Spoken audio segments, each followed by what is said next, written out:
O agricultor é uma pessoa de grande fé. Ele olha para o que vê e enxerga o que será. Diante dele está o céu azul, a terra e em suas mãos a preciosa semente. Pela fé, ele crê que ao lançar a semente na terra, no tempo certo, o Deus que cuida de tudo enviará a chuva e ela germinará. Ele também crê que o sol banhará a pequena planta com sua luz e ela crescerá. Fortalecida pelos raios solares e pela terra fértil, a plantação frutificará. E o agricultor, com alegria, vê recompensada a sua fé com uma colheita abundante e viçosa. Assim também é a CPAD. Suas publicações, inspiradas pelo Espírito Santo, são sementes para o coração de cada leitor. Pela fé, a CPAD semeia a palavra de Deus, que alimenta e transforma vidas. Cremos que o Senhor, o sol da justiça e a água viva, fará essas sementes germinarem em cada coração. Por meio da leitura de seus livros, bíblias, revistas de escola dominical e conteúdo jornalístico, a palavra de Deus tem sido cultivada nos corações de milhões de pessoas no Brasil, América Latina, África e em muitas outras nações. Cada um destes leitores tem colhido frutos abençoados. O conhecimento bíblico, A devoção, O amor, A salvação. E a fé. é tempo de compartilhar os frutos e espalhar as sementes da fé e esperança que o nosso Senhor Jesus Cristo deixou. Ele nos deu este mandamento. Semeia a minha palavra. Semeia a palavra, uma campanha CPAD.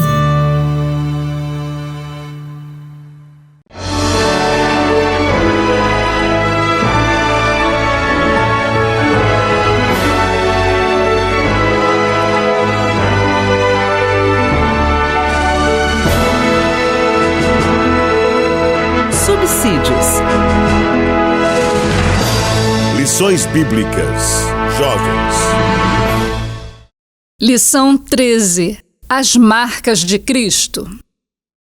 A paz do Senhor, querido professor, a paz do Senhor, querida professora. Eu sou o pastor Alexandre Coelho, comentarista da lição dos jovens deste trimestre, onde estamos tratando sobre a carta do apóstolo Paulo aos Gálatas, uma carta com 6 capítulos que nós desenvolvemos assuntos ao longo desses últimos 12 domingos e agora vamos completar e encerrar o estudo sobre a carta aos Gálatas neste domingo. Na semana passada falamos sobre o que pode acontecer quando um servo de Deus, quando uma serva de Deus, acabam pecando de uma forma que não tinha sido pensada. Como que a igreja reage no aspecto de trazer uma recuperação para esse tipo de pessoa?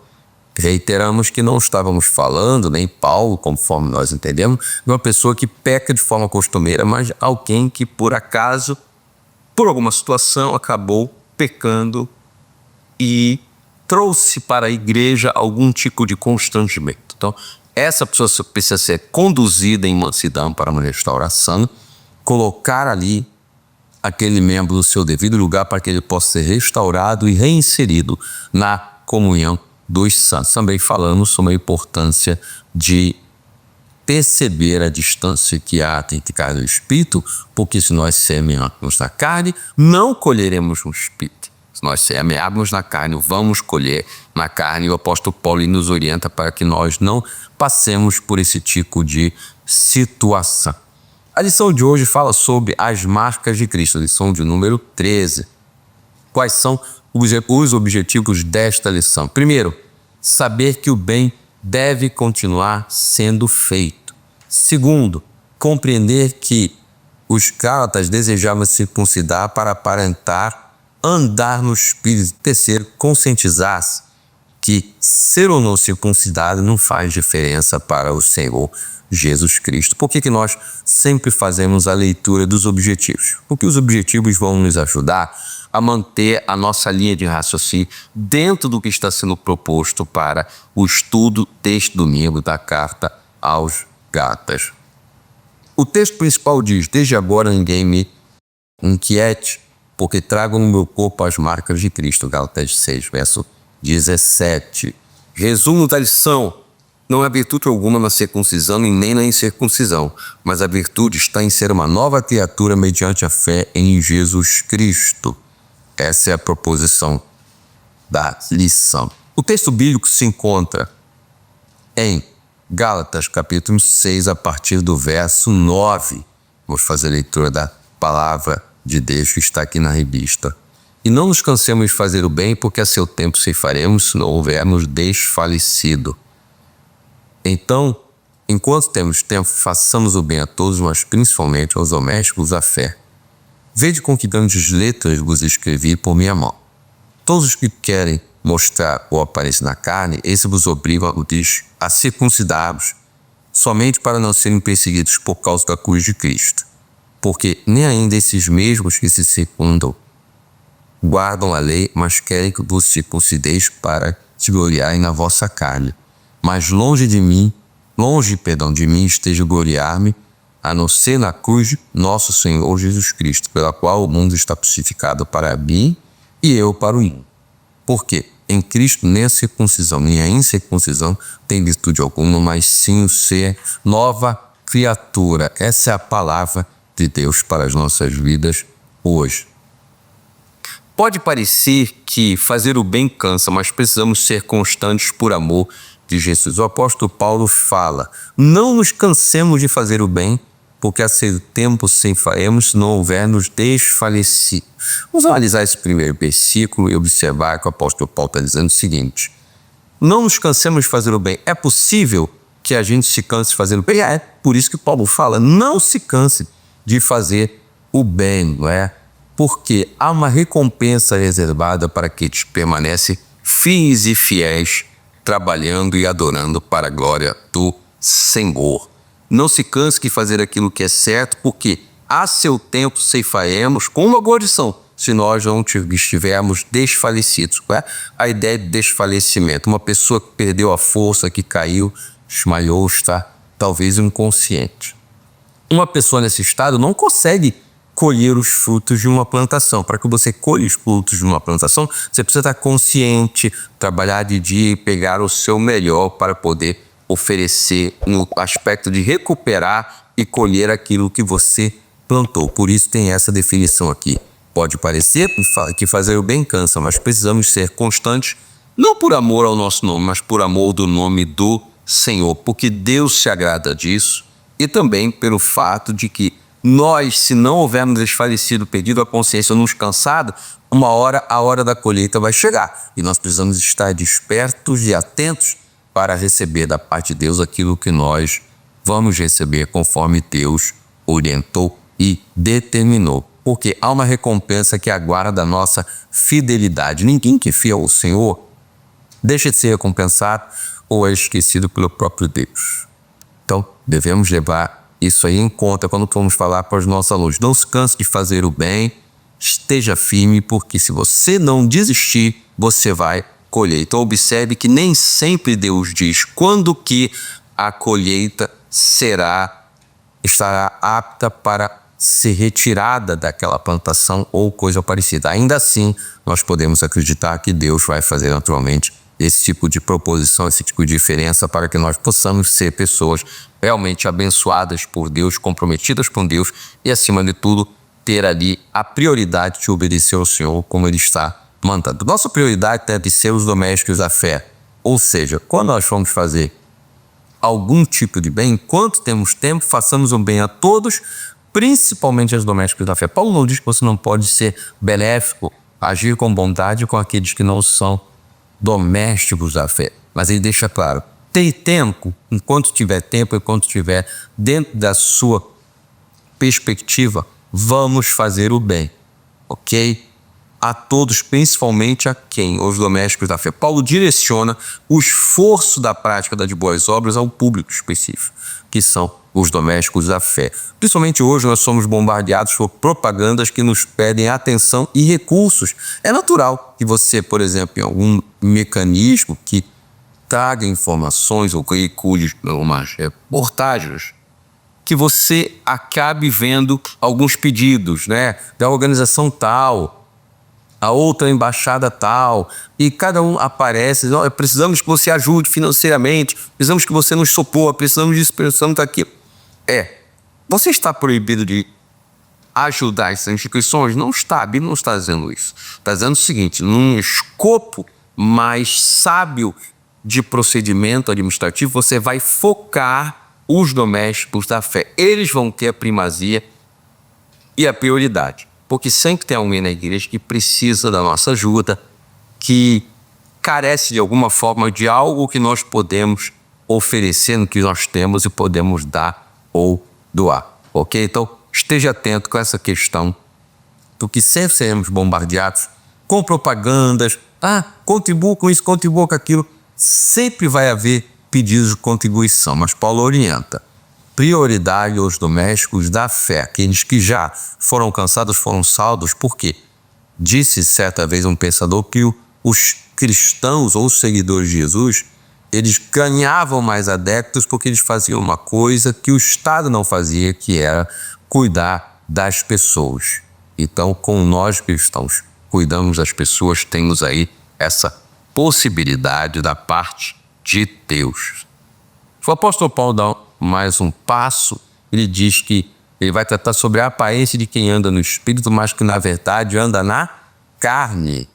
Ele diz que todos os que querem mostrar a boa aparência na carne, isso vos obrigam a circuncidar-se somente para não serem perseguidos por causa da cruz de Cristo. Observe então que o apóstolo Paulo menciona que havia perseguição ali nos seus dias para com os irmãos da fé em Jesus Cristo. E aí, o que os judaizantes faziam? Se eles conseguissem fazer com que um gentio tivesse ali mudado seu pensamento e seguisse a lei de Moisés, certamente essa pessoa talvez não fosse perseguida.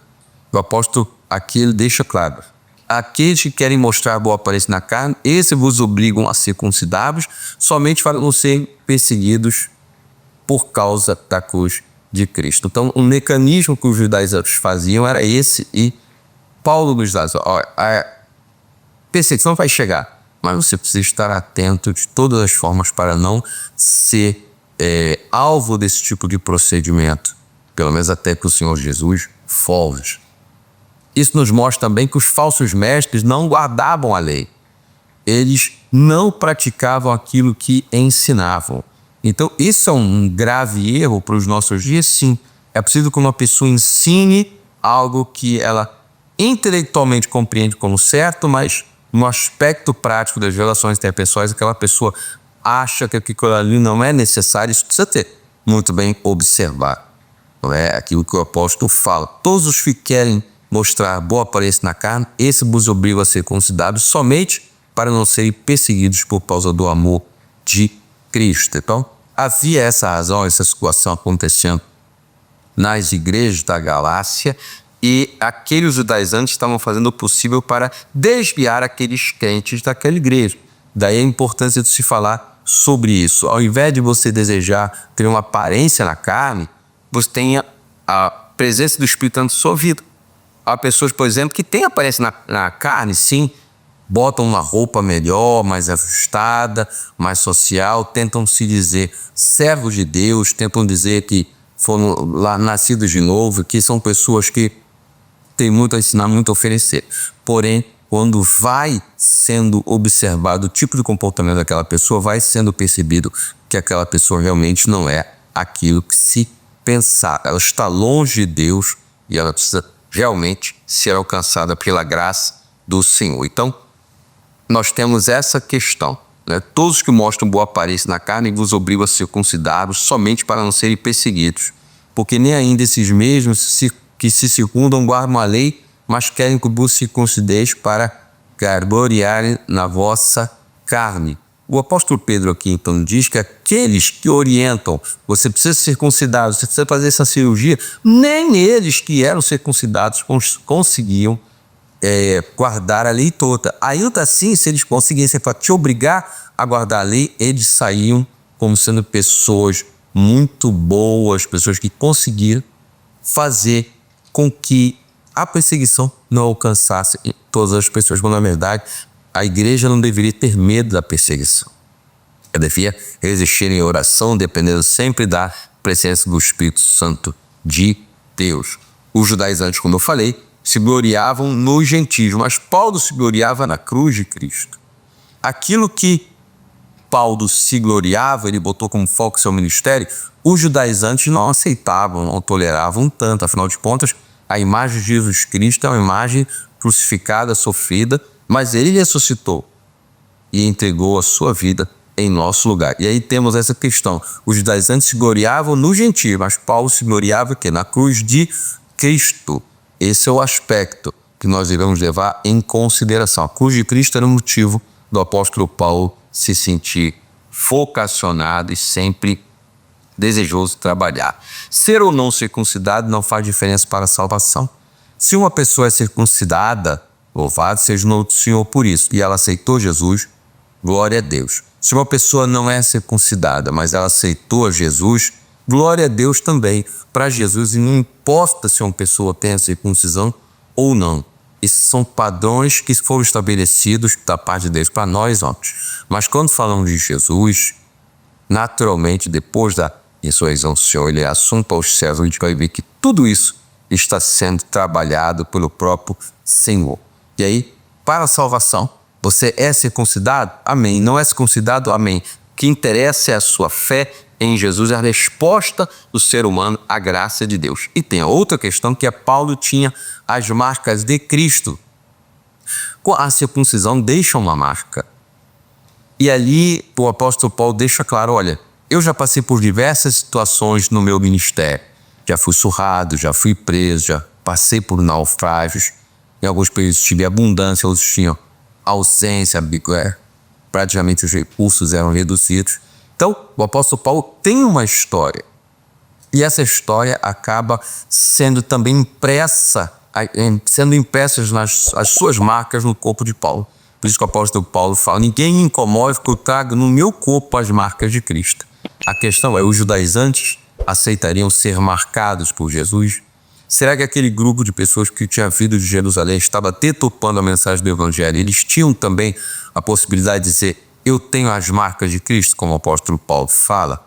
Com certeza não tinham essa possibilidade. Ele inicia com a graça e paz da parte de Deus Pai, mas ele encerra com a graça de Cristo. Então, pontua aqui que graça não é somente para a salvação. Há pessoas que pensam que a graça como a favor imerecido foi só para a salvação. Quando, na verdade, a palavra de Deus nos apresenta textos como esse aqui. 2 Coríntios 12, 9 diz, a minha graça te basta, porque o meu poder se aperfeiçoa na tua fraqueza. Quando é que essa palavra de Paulo foi trazida? Quando ele teve revelações excelentes, quando ele teve diante de si coisas que nenhum ser humano talvez pudesse presenciar ou ouvir ou falar, Deus deu aí. E ali, para que ele não se ensoberbecesse pela excedência das revelações, foi lhe dado o espinho na carne, para quê? Para lhe esbofetear, para lhe humilhar e deixá-lo no seu devido lugar. Se Paulo, tendo revelação de Deus, passou por esse tipo de circunstância, quem dirá nós, irmãos e irmãs, recebendo ali algum tipo de bênção de Deus e tendo que sujeitar toda a glória a ele? O apóstolo Paulo, ele toca nesse assunto, que a minha graça te basta. E o autor da carta aos Hebreus diz, chegamos com confiança ao trono da graça para alcançar misericórdia. Bem que nós estamos falando de graça, não é? Graça e misericórdia. Hebreus capítulo 4, verso 16.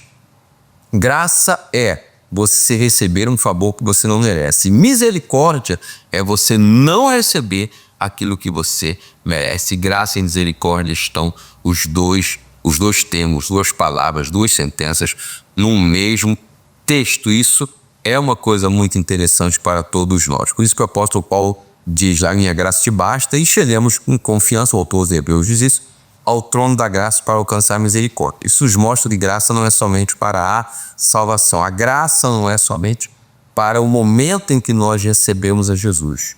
Porque a graça, ela vai além disso. A graça é para a vida cristã. E nós precisamos nos apropriar não somente desse conceito, mas também da graça de Deus quando nós falharmos. Ou quando uma pessoa próxima falha para conosco, que nós podemos ser representante de Deus por meio da sua graça para com aquela pessoa que praticou uma coisa que para nós foi algo indevido. Dessa forma, então, o apóstolo Paulo encerra a carta com a graça do Senhor Jesus Cristo.